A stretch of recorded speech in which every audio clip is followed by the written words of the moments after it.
Good morning. Good morning. Welcome to Detroit in Black and White, our Saturday morning's edition.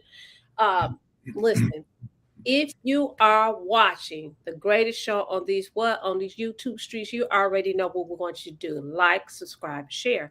You can also join us in the comment section and or come on into the room. We're inviting you to come into the room.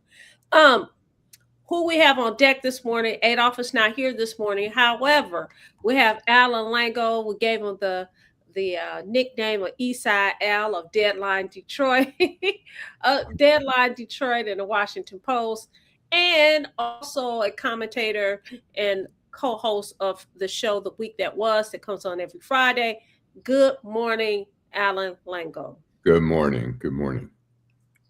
We also have our downriver brother. I always call him my downriver brother, the former chief of the police of the Trenton Police Department, Jim Nardone. Good morning, Jim. Good morning to you. Good morning, Allan. Good morning, Jill, Duela, Derek, and everybody else that's out there in Detroit and Black and White land. Thank you for joining us this morning.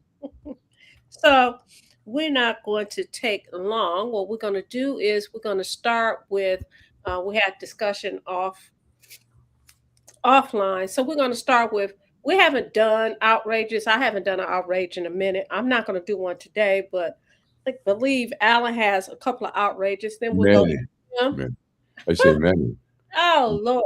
And then when you say my brother from downriver, I always think of Cornell West, who, when we had him on the show, he said, "Okay, my vanilla brother." Right. I love that. President Cornell West. It'd be a better world if Cornell West was the president right now. I believe that. He's It depends on it depends on if you ask his ex-wives. They said no, he ain't paying his child support. But that don't mean he's not a good. That could go for the current president, the last president, the last 16 presidents. Hello, Janet DeBrayler, 5938. Stephanie, good to see y'all this morning. So we're gonna go to Allan, then Jim, and then of course myself. I didn't even introduce myself this morning. I don't have to. Everybody know who I am. Vanessa Moss, the boss. Probate court judge candidate. You only have 4 choices. Pick the right one. Make the right choice. Well, it's down to 4. November. Oh, you didn't know that? Okay, wow. So 3 out of 4 are gonna. Oh, that was something I do want to talk about. These challenges. Yeah, now it's 4, but it still may change. I know I'm on the ballot. Okay. Yeah. So it may change to even less, or wow. So then it'd be a shoe-in there. That'd be cool. It's nice. Anyway. But yeah, go ahead, Al. Okay. So anyways, I'll try to run through these really quick. One is the Detroit News reports that the Gordie Howe International Bridge, which looks like just a beautiful bridge, is just days away from completion. However, one of the big question marks is that Donald Trump's been, back in February, he vowed to not let it open unless Canada, acquiesced to different things. And he made up stuff saying there wasn't, here's the deal, is that the Michigan legislators hemmed and hawed about helping fund the bridge. So Canada finally said, we'll pay for everything. Right. We'll get it back. We'll get back our money through the tolls. And when we get back all our money in the tolls, then we'll split it with the U.S. We're in partnership, but we'll put up all the money. So they use both sides. If you go down near the bridge, both sides had employees working on the bridges. They used American steel. Trump said they didn't use American steel. He made a lot of false statements. And some of the underlying reasons, allegedly, for him trying to block it is that Matthew Maroon, the owner of the Ambassador Bridge, donated $1 million to his PAC that supports Trump. And then Trump was suddenly raising hell about it. Matthew Maroon's been trying to block the Gordie Howe Bridge in every which way because it's going to take business away. It's competition. There's trucks going all day back and forth. So anyways, that's one. I'll say on that. Can I comment on that story? Yeah. Go ahead. Sure. So, I read an article the other day about that very thing. And, the reason I believe he's doing it is because one of his biggest donors said, hey, I don't want this to happen. It's going to happen. We don't know when, but it's going to happen. Trust and believe. Okay. I think I think Canada spent like $4.8 billion on the bridge. It's gonna happen. I mean, Michigan is all in. Trump was all in previously when the bridge was announced, and when they started construction in 2018, Trump was all for the bridge and saying how great it was. But suddenly Matthew Maroon, which I don't think is a good thing for the Maroon image, because they've always been sort of portrayed as sort of the evil billionaires. And listen, back in 2016, I was down a meeting down in Southwest Detroit. I think it was quite disrespectful that they did not even consider what the residents in that area wanted. They didn't want the doggone bridge. Right. They didn't want it. So you vote, and you put people in office to look out for your interests. And what you do is you ignore the interests of the people that live in the neighborhood. And let's not forget, those people that were bought out, they were bought out for pennies. They had to go, some of those people owned their homes. And guess what? They left their homes, and now they have a mortgage. So yeah, he may look bad, but is he the only one that could look bad? I would think that if you go down and ask some of the residents down there, they would say, yeah, he may be the boogeyman, but we got a problem with all these people that over here, all these people that said that they represent us. And guess what? They passed the legislation anyway. So but we have, I mean, look, we have a history. I mean, Poletown, Factory Zero, whatever. They wiped out a lot of homes there. Nobody wants to be displaced from their neighborhood. And oftentimes the money is not enough. I mean, Marathon Oil Company, it's so polluted in that area. They were offering to buy out people because they wanted to create sort of an area of no man's land where nobody was living there. And some people refused to take the buyouts, and they're still living there, but it's so polluted. But so it's not unusual. We have freeways and people get, they get forced out of their homes and stuff like that. It's never a popular thing, but it happens. So the other thing is, I won't get to all of them, but one is a judge. The federal judges have, I think, helped preserve some of the democracy here in this country. They blocked Donald Trump. A judge has ordered Donald Trump's name off the Kennedy Center. It's already named after a president. Now he had it the Trump's Kennedy Center. The judges said only Congress can name the building and only Congress can rename it. And so he's been ordered not only to take the name off, but they were going to shut it down for 2 years to renovate the whole building. And now they may reopen it without doing that major renovation. I mean, Trump is it's like, Kim Jong-un and Mao Zedong, where they have the pictures everywhere. He's so into the branding. He wants a $250 bill with his picture on it for the 250th birthday of America. It's just crazy. Anyways. Okay. We're going to get to some comments. First of all, I want to acknowledge all those that have joined the greatest show on these YouTube streets. Derek Henry, good morning. Dwayla, good morning. Jill, good morning. Stephanie, good morning, good day. Is that Deborah Lair? Good morning. Janet Saluk, Jill Sheridan. She says, let loose, Allan. Good morning, Karen Winston. We missed you last night. Less is more. He compliments you, Allan. He says, comprehensive article you wrote about the tragedy of Romel Frazier Jr. endures. Tamiri Kimmick, good morning. Deborah Harris, good morning.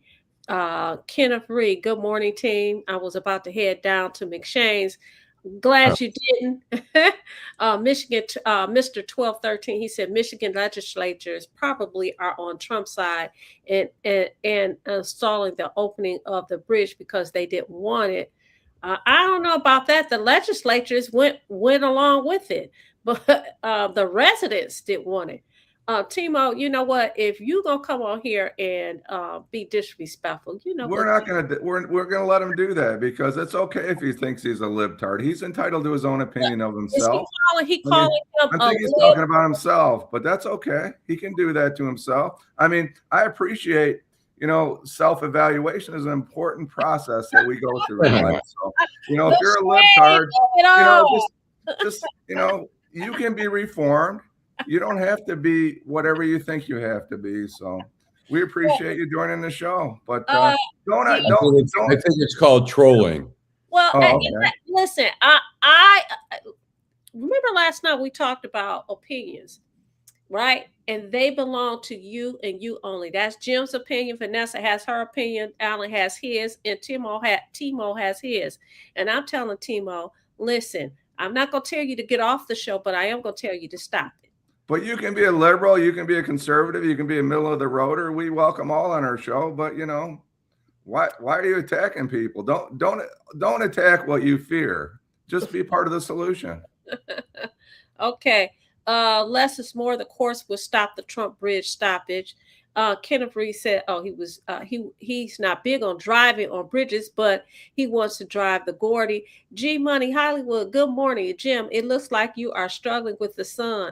I'm happy about these warmer and sunnier days. We don't get many of them. And good morning, G Money. I am struggling with everything today. I think Vanessa wore me out on the show last night. So. and all our friends out there, thank you for commenting. All right. Les says these grand projects include the Ford refurbished train station are monuments to the rich. Tamira Kemet says Iran has put a $56 billion bounty on Trump and not to Yahoo. Stephanie said, good morning. Ken says, I think that you have to be deceased before being put on currency. And there's a lot of people hoping for that out there today. Right. Marion Holt, good morning. Good morning. I'm sorry, Marlon. Good morning. Dorian Denard, good morning. G Money says it looks like several federal judges are blocking President Trump's takeover of the Kennedy Center and is trying to block the, $1.8 billion payout, in which I don't think will happen anyway. Miss Sheila says solutions is everything. Thanks, Jim. And Tamiri says if there's a $56 billion reward on your behind. I don't know what else she said, but anyway, you guys see it. Ira said good morning. He just joined. Ira. And Mr. Duckett, good morning, Mr. Duckett. Okay. We're sorry he's working today, but we're glad he had time to join us. I'm glad to see Ira. Ira had some good points the other night. We didn't get to him. Thanks for coming back, Ira. Our DPD legend. Right. So we're going to go to you, Jim. What do you have to say? Well, I woke up with the news today. Maybe Timo, whatever, it might enjoy this story, which I thought was kind of outrageous. I guess there's a couple things, right? Sean Hudson is the director of community relations with the Washington Nationals, right? He has a poster in his kitchen while saying he's a far left leaning, whatever he is, bald man. He said that we should give money to the Communist Party every time somebody hits a home run, which is his prerogative. All right. He works for the Washington Nationals. He was probably illegally recorded, but it all started with a baseball player was opposed to the Los Angeles Dodgers, a team that had a drag queen nuns, and he's a Catholic. So basically, Sean Hudson came out and said they basically tried to exclude this a baseball player. I don't even remember his name now. He's a pitcher from team events and meetings and such because he's a Catholic and he believes in his faith. Well, that's an interesting take. Another thing he did is, they don't allow certain people in certain meetings. So they're basically segregating people in their organization. And most concerning to me, not about this particular individual, as though he basically told this undercover reporter that the Washington Nationals are spying on everybody that buys tickets to their games. So I guess communism is in fashion. Do you believe that? Do you believe that? that? I'm ready to ask you, do you believe that? Do I believe the story? I know that they're spying on everyone who buys tickets. He said that. Well, I'm going to tell you this. 3 years ago, I bought tickets to a football game through Ticketmaster in Tampa to see the Lions play in Tampa. And I tell you, they know more about me. I guess when you go into a website, you give them information, you give them your age, you give them your sex, your race, whatever the case is. I guess my biggest issue is they're putting us in buckets, and that's exactly what this man said that works for the Washington Nationals. He's the director of community relations. And if you watch his statement, it's kind of scary, right? I think there's a lot of people accusing the right of trying to take over our world and controlling everything we do. But again, it's going on both sides. So if you believe in one side or the other, you better take a good look at what's going on. These are the people that want to take away, a constitutional right to the Second Amendment. And these are the same people that want to take away your right to ride a motorcycle without a helmet. It's total control over your life. And you can accuse Trump of doing it. And I see some of the points where he may be trying to do that. But if you think the left isn't doing it, you need a balanced approach to this. Go ahead, Allan. I was going to say, I think in many cases it has nothing to do with politics. Businesses, General Motors was busted for selling information from its drivers, including driving through their satellites and stuff, selling information that was going to insurance companies. And you don't think that has anything to do with politics? I think all roads lead to politics. Well, I'll just say it's a business. Businesses are making money off of selling our information, our personal information. And some businesses will tell you we don't sell your information, but a lot don't. And look, when I call and order pizza at like Pie Sci on Trumbull, I'll call and they'll say your number, and they'll say, "Oh, Mr. Lengel." I'll give the number, and they'll say, "Oh, do you want to try the Marguerite pizza again?"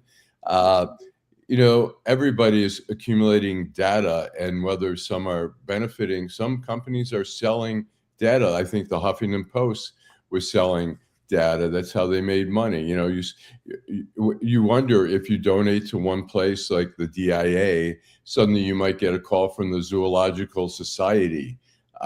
What's happening is people are sharing data and selling data and stuff like that. We don't realize how much of our data, our personal data, is out there and being sold.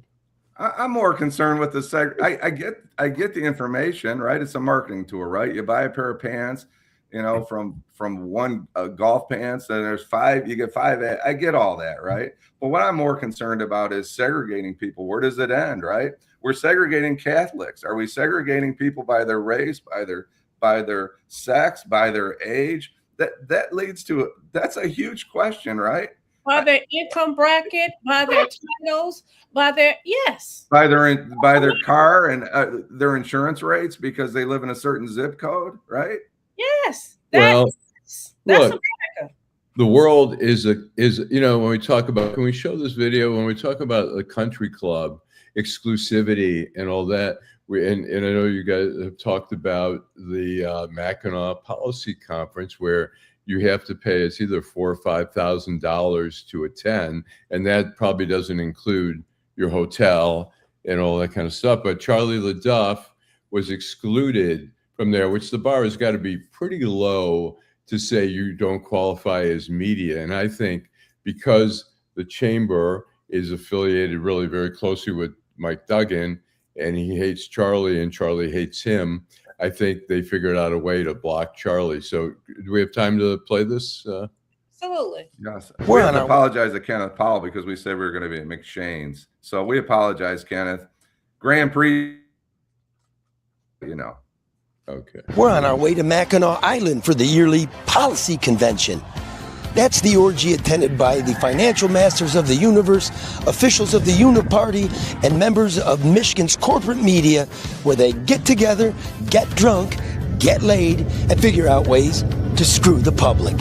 Breaking news, we're here at the Mackinac Island docks, and the media has begun to disembark from the ferries.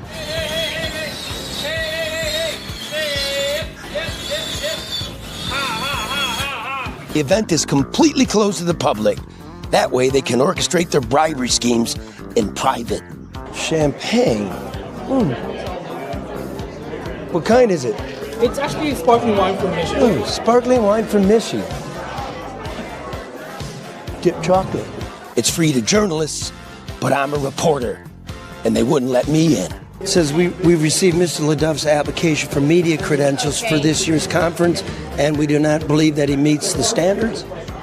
Okay, so if you're not registered, I'm not allowed to let you in. Is there a supervisor I can talk to? I just got this. It's a surprise. It says, do not believe I'm qualified media. I realize that. All the way up. Can we step outside? Sure, we can step outside. Just so you know. Here's an Emmy. I get a lot of these at home. This is a New York Times bestseller. You're talking to a messenger. We're not going to let you in. Been kicked out of They kicked me out, but Never. the security's ex-casa was good. How you doing, Warren? Good to see you. Good to be seen. Hey, Mike Duggan. This year was supposed to be Mike Duggan's coronation for governor, but we blew him up. Now we hear Dan Gilbert's trying to ram through that Rensen deal over oysters and mint juleps. What are they hiding? I saw it the other day and I just laughed. And to your point, exclusivity, I don't know how in good conscience, and they've been doing this for I don't know how many years. Long time. But you have these conversations, these think tanks about what impact our lives here in Michigan. And we don't get a chance to have a seat at the table. I think that is ridiculous. Now, my question to Charlie would be, what were the qualifications? What qualifications did you have to meet? I can't, it's interesting. I mean, people said, I'm sure, we had Deadline Detroit's had people there in the past. We've never had a problem with it. Deadline Detroit had a lot of very critical things about the Illiches over the years, about them basically, I think, sort of scamming money from the city and then reneging on their promises to develop the stadium area, where they started just building parking lots and stuff like that. And so on opening day, we applied for a press pass. So a photographer who had previously been the chief photographer for the Free Press in terms of taking pictures at Tiger Stadium, they wouldn't give us a pass. And they said, we don't qualify. And they said, so they sent me all the qualifications. I wrote back and said, we match every qualification. And they still wouldn't let us in. And I think that's what's happened here, is that Duggan is very tight with the chamber. And I think Duggan or whoever said, we don't want Charlie roaming around. It's like putting the fox in the chicken coop. They didn't want Charlie roaming around and harassing people. And they figured out some way to say no. So my question is, this is one person with all those people out there. It sounds like something else. That one person has that much power and control over everybody that he can block one journalist from coming.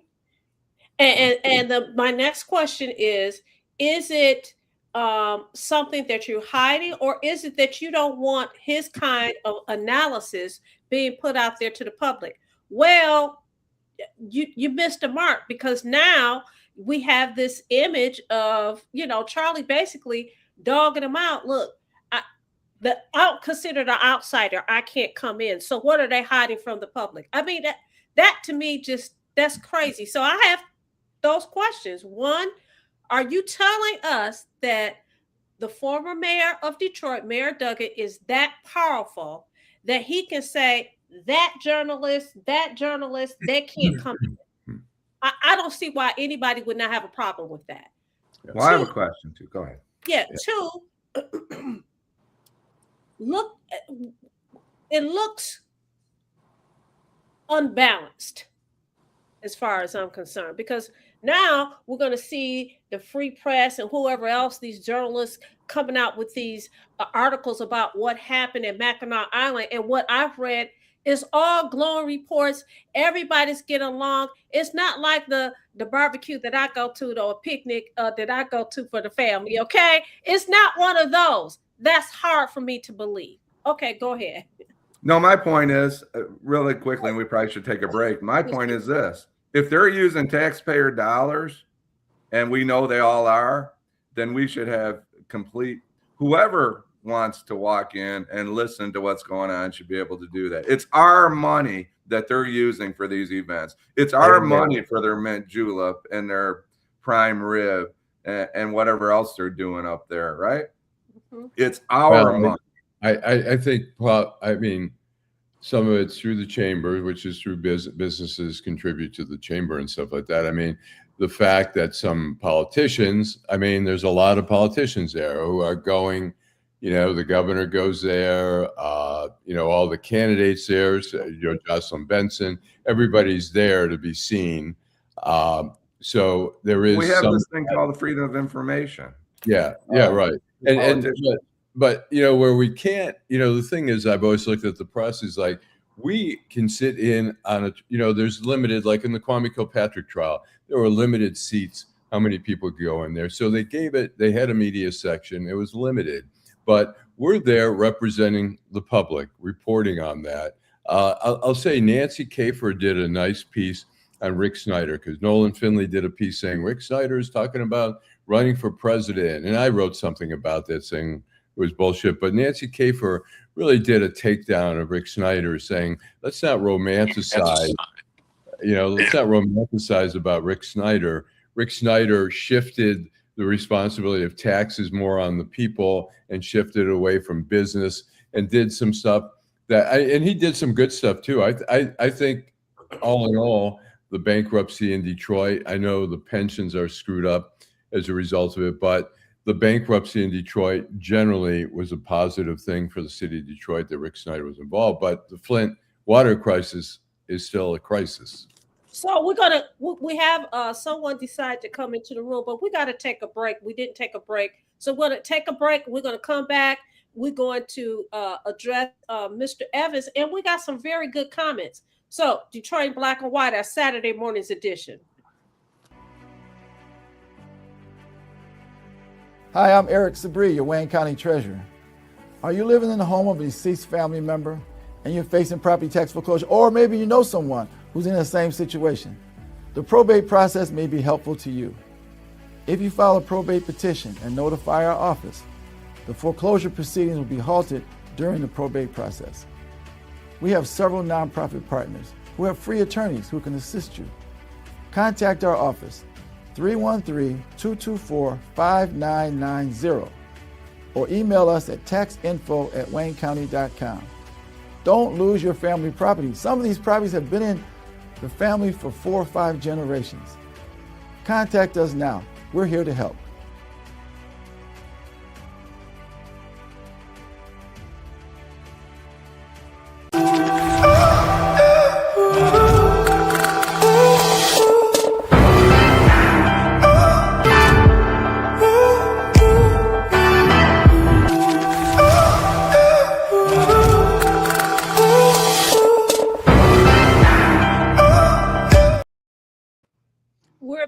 Detroit in Black and White, our Saturday morning edition.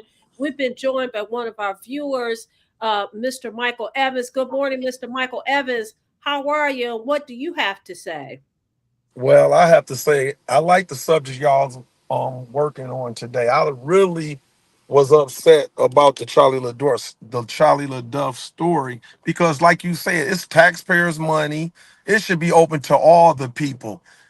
That's what's wrong with government now. The Republican Party and the Democrat Party. It's not no such thing. It's America's money. This country, this city, this state, it's all inside America. And we letting a few people, and just like they all on Donald Trump or Biden, Obama did the same thing, put immigrants out. Donald Trump doing it. They want to bomb it. They want to get rid of ISIS. Both parties is full of bull. We need to eliminate this party and start voting as Americans, because I'm going to tell you right now, I hate that Mackinac Island. We got a Belle Isle Island. They go up there, they eliminate, I hate to say it, they eliminate us. They picked a few they pick of us, and they sell us out every chance they get. I hate to say it. They've been selling us out ever since listen, I'm going to say it and I mean it. certain black people that they choose to pick. They sell us out every chance they get. And it's unfair that, and I don't care about what your listeners say, but the truth need to be told. Black people been at the bottom of the barrel ever since we came here, and I don't care if they bring 12 nationalities over, which is they right. Why we still at the bottom of the 12? Why we 13th? We ain't even 11th. We ain't even 10th. We always at the effing bottom of the barrel, people. And that Mackinac Island, it ain't nothing but, to me, it's nothing but a bunch of politicians, criminals, because nowhere in the world Mike Duggan or Dugan should be running. He ain't even a politician no more. He done. He ain't the mayor. He ain't running for governor. How can he tell somebody they can't come? Tell me that. Make it make sense. I just want to say I'm speculating when I say that. I'm guessing because he's really tight with the chamber that he may have had some say, or maybe the chamber did it on just thinking other people. So I just want to clarify that I'm speculating. That because that's why I asked the question. You mean to tell me that one person was able to make that decision? It's probably a group of them that make the decision. But at the end of the day, it goes back to what Jim said. Listen, it's taxpayers' dollars, and you may have donors, right? And that's all relative. But we know that I know for a fact that some people have gone and they didn't pay that. They didn't pay that fee. It's about who you know, what you know, and how you know it.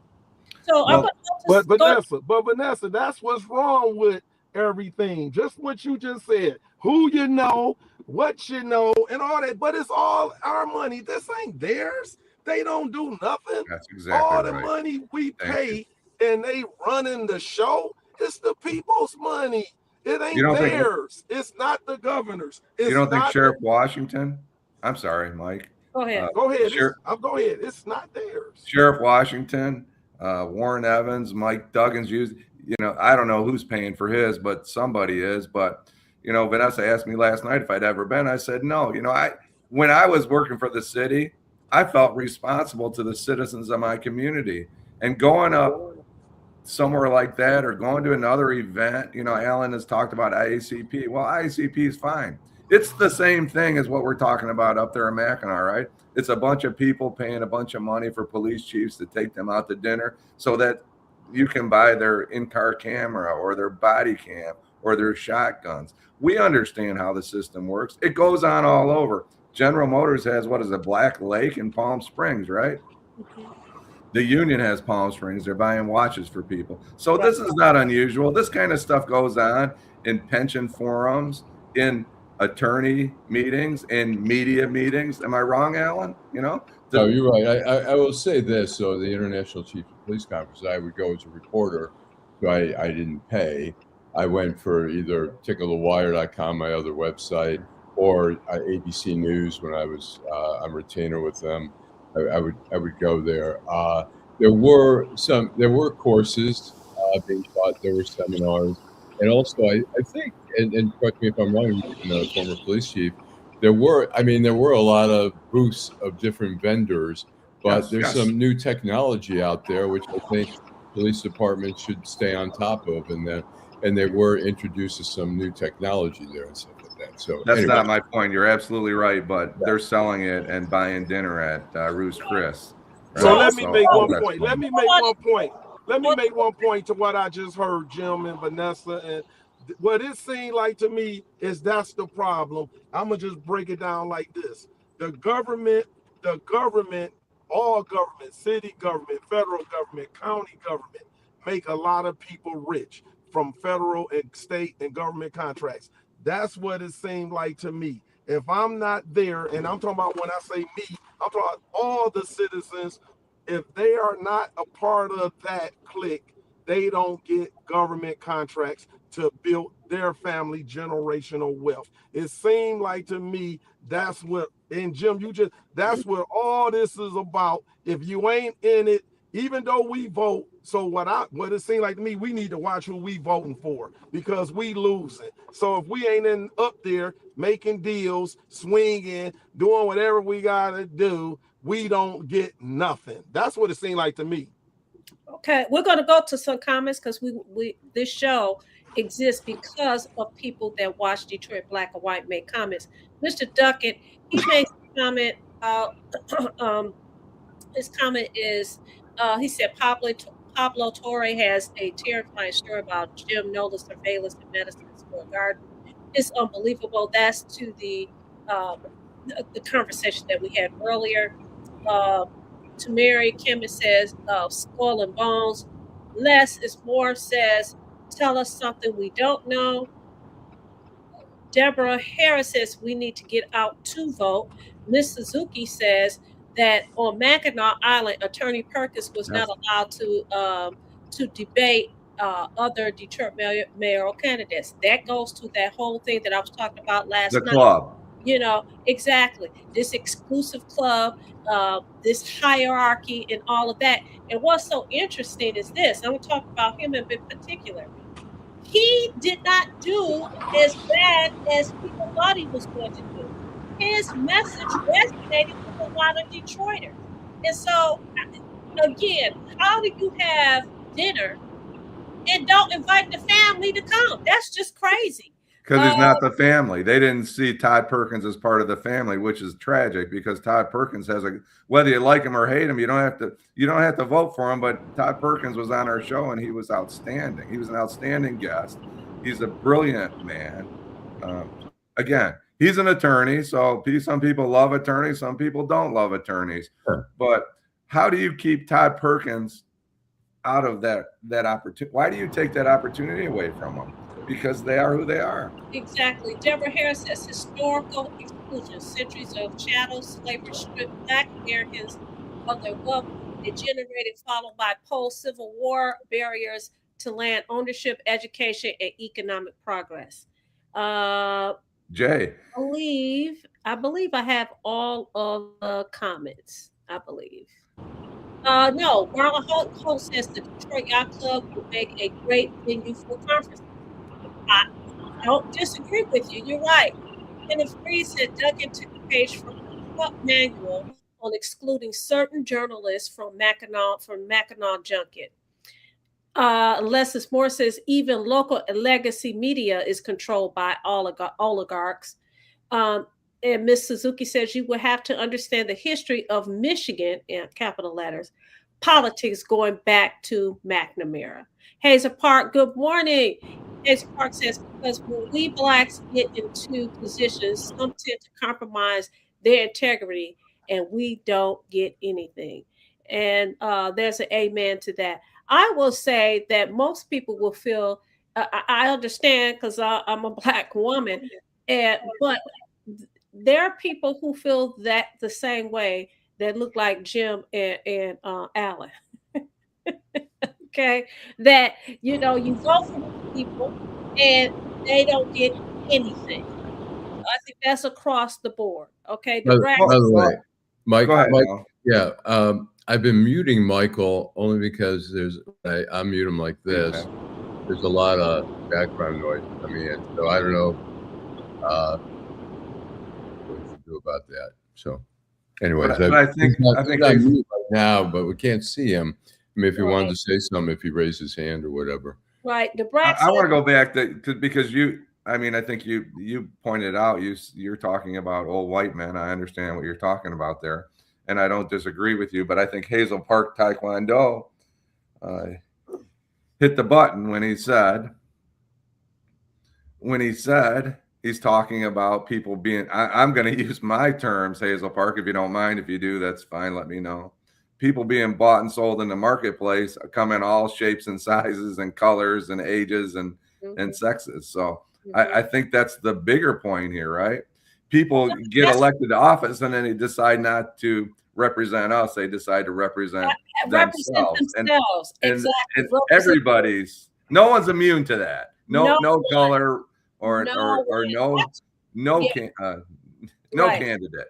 So that's a lesson to all of us. Thank you, Hazel Park Taekwondo. I talked to someone the other day and they told me the story about as a judge, you would be shocked at how people would try to buy you and how it starts with, oh, let me buy you lunch. shake your hand and put money in your hand, and how you have to, if you have integrity, you say, no, I don't want this. But I understand that goes on quite a bit. So it's not just, you're doing that to benefit you. And there's a quid pro quo. You go rule in my favor, and you're getting money. And who does it benefit? Just those two people, not the people who put you in that position. It's the point that I'm trying to make. So reporters have standards. I once did a story at the Washington Post on a cafeteria that had great pies, and they were closing. They'd been around forever, and they sent a couple pies over to the paper, and the paper made me take it somewhere. I took it to some homeless people and gave away the pies. We're not supposed to take. I mean, if somebody treats us for lunch, either we split it, or I say, okay, I get the next one. Gifts, not allowed to take gifts and stuff like that. So there are standards, and I imagine the same thing with sitting on the bench. People want to curry favor with you in any way they can. Why not? Like, hey, I just bought Vanessa an expensive lunch, and I took her to the suite at the Ford Field, and now I got a case before her. Wow, she's going to definitely give me a little slack here. Yeah, that's the attitude. And then that's why people with politicians are asked, you're getting all this money from this particular group. Don't you feel some obligation? You're getting, some people are getting millions of dollars from different lobbying groups or different companies. General Motors is always, when the inauguration comes, General Motors, Dan Gilbert would give, everybody's giving money to the inauguration saying, hey, don't forget about us. And I think your point, Alan, it's all transactional, right? If you have an architect building your house, you bring him a turkey or a ham for Christmas, he might put a few extra, whatever, tile, ceramic tile in your bathroom, or it's transactional. Nobody's given us $1 million. General Motors isn't giving us $1 million just because they think we're cool. They're giving $1 million if they think we can do something for them that'll help their business. Thank you, Miss Sheila. Vanessa, you want to get back to our friends out there? Yes, actually, we're going to take a break because it's 10:42, and then when we come back, I'll go to our friends in the comment section. And again, if you want to join us, come in the room. You don't even have to show your face. You could just do the audio. All right, Detroit Black and White. And we lost Mike somewhere. Your Wayne County Treasurer. If you're living in the home of a deceased family member and you're facing property tax foreclosure, the probate process can be helpful to you. If you file a probate petition and notify our office, the foreclosure proceedings will be halted during the probate process. Contact us at 313-224-5990 or email us at taxinfo@waynecounty.com. We're here to help.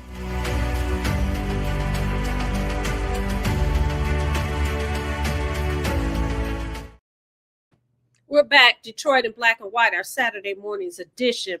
I'm going to go to some comments, and then I'm going to go to a couple of my stories because I didn't get a chance to say anything. Deborah Harris, disparities in wealth and socioeconomic status are driven by systems. Well, shoot, let me just put it up on the screen. Did I put it up on the screen or no? Wait a minute. I'm looking. You looking? There it is. Okay. Disparities in wealth and socioeconomic status are driven by systemic barriers, historical policy, and institutional discrimination that have hindered Black Americans from accumulating and passing. I agree with that. I think that's factual. I don't think there's any debate about that, Deborah. Thank you for your comment. Right. I'm trying to go all the way back because we have so many. Somebody called the Mackinac Island conference the Boule. Jay says there is one big club on top and you ain't in it. George Carlin. That's exactly. Yeah, I agree. Now, Tamara Kim is saying now you're getting to the bottom of the elite class that run the world. Mr. 1213 says, was the mayor selected on Mackinac? Les says Todd was not wanted, is not wanted their voyage. Deborah Harris says, I voted for Todd Perkins. Kenneth Reed says they would have done Abdul Sayed the same way had he not been a viable candidate for the U.S. Senate. Dorian Denara says, muckraking. Deborah Hallis says, I love Jim and Allan. Thank you, Deborah. So, we love you too. Asa Park, Taekwondo says there needs to be a deep look into the county politics. Kenneth Powell says we are number one. Marlon Holt says know the policies politicians push before you give your vote. Dorian Denard says yellow journalism is mainstream media now. Les Moore says we would not purse the pleasure of those pathetic subhuman oligarchs. Leslie Moore says we should pursue the pleasures and desires of those pathetic. Oh wow. Les says we should no. I think it means we should not. Right. I think we should not. Sorry, I don't want to speak for him. There we go. Mr. Suzuki says, I do not know how voters can find out about the candidates when they don't attend the candidates' town halls to question the candidates. Karen, good morning, Karen. Karen Wilson says that's the game. Hey, Karen C. Les says money has always been the great equalizer. Tamara says, I comment on Detroit City Council meetings and I criticize Coleman Young Jr. He told me at the Mike Duggan press conference that the reason he hasn't helped me get home repairs because of what I say. Marlon Holt says, I'm a nudist and am I welcome to come on the screen? Laugh out loud. Of course, Marlon. We have Dorian D in the background here. You want to bring him out? Okay, yes. Hey, Dorian. Hey, good morning, y'all. Good morning, Dorian. Good morning. Good morning. Interesting topic to this day. I saw a little bit of the show last night. I didn't get a chance to finish up. But as far as what's going on with the Mackinac situation, Duggan is running scared. He doesn't want any media on what's really the problem is the money that he received. I believe the city received, and he steered it, the bid steering situation with the dirt. And now, like someone had said before, how toxic is the dirt in itself? Is it really that toxic? But I will believe so. I wouldn't put it past a situation where you can cheap out on it and then you can overcharge.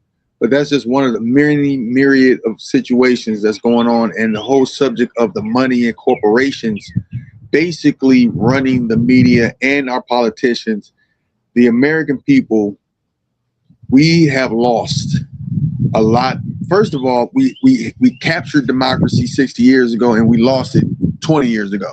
So we've been living in a republic ran by oligarchs and corporations. Bezos has more clout, and Elon and Zuckerberg. These particular people have more clout than me and you and I, the rest of us, voting any day of the week. And they actually control both parties, which are country clubs for these people. That's all they are. They're only interested in keeping their jobs. They are not serving us neither side. And we know this. The only issue is at this point, what are we to do? We must understand what we got, how we got here, which is, to me, in my opinion, Citizens United. We've always had a spoil system, but now it's permeated where General Motors can purchase a candidate. APAC can purchase a candidate, and they can purchase multiple candidates on multiple levels. And so graft is in, the new system is the old system. And here we're sitting here pondering why we can't get any information because they won't allow it. We will never get the what they're really doing behind closed doors with our money. How we have a monopoly right here in our state, and we can't do anything about it, which is DTE. They raise rates. They go to our state legislation, who we voted in, and every last one of those people on, no matter what they told their constituents, we're never going to go up. We want transparency. Isn't that what the speaking term of all of these candidates that come on your show week in, week out, telling us about transparency and how they want to raise no rates and how they want to get that? They're bought and sold to, because there's power in the 3 Ps of society: politicians, pastoring, and unfortunately, the last one is pandering. Look at Epstein. You gotta think about what we're really about. What this country has really become, and what we really have always been, a big corporation. And I tell people all the time, we're nothing but a big mall. That's all we are. And so, of course, the money's going to rule. It's so easy to get a candidate that's trying to grassroots its way. And like someone, like you said, they go to these parties and somebody puts some money in their hand, and there they go. Now it's like putting a battery in someone's back, and they're going to work for them. They're going to work for their policy. This is why you got every community trying to fight data centers. When we got DTE on our back, and we're about to lose water and power, GLWA, we having water main breaks all around. I try to tell people all the time, pay attention to your local politics. Sometimes it's very good to understand who's your city manager or who's on the council. No one pays attention because they got us totally distracted with bread and circus. Yeah. Okay, Dorian, thank you so much. One of the things that you talked about is these data centers. And I don't know if people are paying attention, but you have these politicians making decisions about the data centers, and they don't know, they don't have much information about them doggone selves. They have not been educated. They're just trying to learn. So I'm like, how can you vote for something or support something that you don't even know, you don't even have good information on? So that's very interesting. And I think we talked about this a few shows back about how it's going to have an impact. You cannot tell me it's not going to have an impact, that it does not have an impact, because data centers are already here. We have at least 70 in the state of Michigan. And we got to ask ourselves, who's behind it all? Who's funding? Right. How you buying a local candidate to vote for something like this? Who are behind this stuff? And we're not asking the right questions. We're not asking how much of an impact is it going to have on our energy? How much of an impact is it going to have on our water system? I think those are valid questions. But thank you so much for joining. Do you have a question or comment, Allan, to our guest, Dorian, Jim? No, I appreciate his input, though. I just want to say thanks, Dorian, for coming on. Thanks for Mike Evans coming on. You guys make the show, and we appreciate it. And I was looking for Tailor Made Media. I looked at a point earlier for him, and I sure can't find it now. And I want to say thank you, Tailor Made Media, for being a part of our show. Thank you, guys. You guys have a great one. Thank you, Dorian. So we could get to some more comments, but I do want to talk about a feel-good story. This morning, I read a story about a Detroit grandmother, how she finished her high school education at the age of 68. You know what? It says that it is never too late. She got pregnant at the age of 15. She got married at 17, divorced at 20, raised 4 kids, worked, had cervical cancer, beat that, and she decided to go and get her high school diploma. I think that's a feel-good story, and to somebody that lives here in the city of Detroit, a Detroit grandmother is telling us that it's never too late. The lesson is this: every day that we are fortunate enough to wake up, to have function, be able to walk, talk, is another day to get whatever we want to get right. It's never too late. You're never too old to make improvements. So that was not my outrage. That was my feel-good story. And there was something else that I want to share with our viewers. There are always things going on in the city of Detroit, and I'm going to purpose myself to talk about those things that's going on. June 1st, there will be a job fair. There is a job fair. Let me see. Open it. I'm trying to open it. Hold on a second. It's acting the fool. But June 1st, there is a job fair in the city of Detroit. I don't know why it's not opening, because I want to tell people where it is. But you can find it in the Daily Brief, Detroit, Michigan Daily Brief. But if you're looking for a job, you can go to this job fair. There's going to be people there that are offering jobs. So I would encourage people to go. All right. So I guess we can get back to some of the comments. I had a couple of comments. And Allan, did you want to address that yellow journalism point earlier, or would you rather just pass it? What was somebody was saying that all we have is yellow mainstream media is mainstream media. Yellow journalism. Do you want to comment? It's such a generalized statement. I don't really know how to, there's some good journalists out there, and there's some not so good journalists. Okay. There's some good publications. I mean, even, the News and the Free Press, they have some really good reporters. I know sometimes Eric Starkman, who does columns for Deadline Detroit, he's critical of some of the business reporting on the auto industry, saying that they're not skeptical enough and hard enough. So, I mean, yellow journalism's been an accusation that's been made about the media for decades and decades. And some of the media tries, there's some great reporters still out there, and there's some, reporters who aren't that great. Sorry, that was Adolph. He forgot we had the show going on right now, so I need to check back with Adolph here. So our fearless leader. So there was a couple of comments that I just wanted to. G-Money was talking about Trump and the Kennedy Center, which is a fiasco. Ms. Suzuki was asking what they're paying the summer employees on Mackinac Island. I know that's a rhetorical point. We know what they're paying. Last time I was there, a lot of people from Jamaica were there. And TaylorMade Media went with the P word that I was thinking too. We did catch, we were going to say poverty. I thought he was going to say poverty. I thought the same thing. Thank you, TaylorMade. And Marlon loves your earrings. She's got her earrings. Thank you. Tamari wants to institute a new government. You may not be wrong there, Tamari. We might need an implosion, like some of the buildings here in Detroit. We have a left and we have a right, and I tell you what, and I know people are welcome to disagree with me, and I don't think either one of them are that good. I'll just say that. So, Karen says, great story, Vanessa. There's inspiration everywhere, and I think we need to identify that. There's inspiration all over. We talked about it last night with the slow roll and Mr. Hall and what he's doing out there for his community. I'm done. You want to talk? I think that's my wrap up. So you guys go ahead.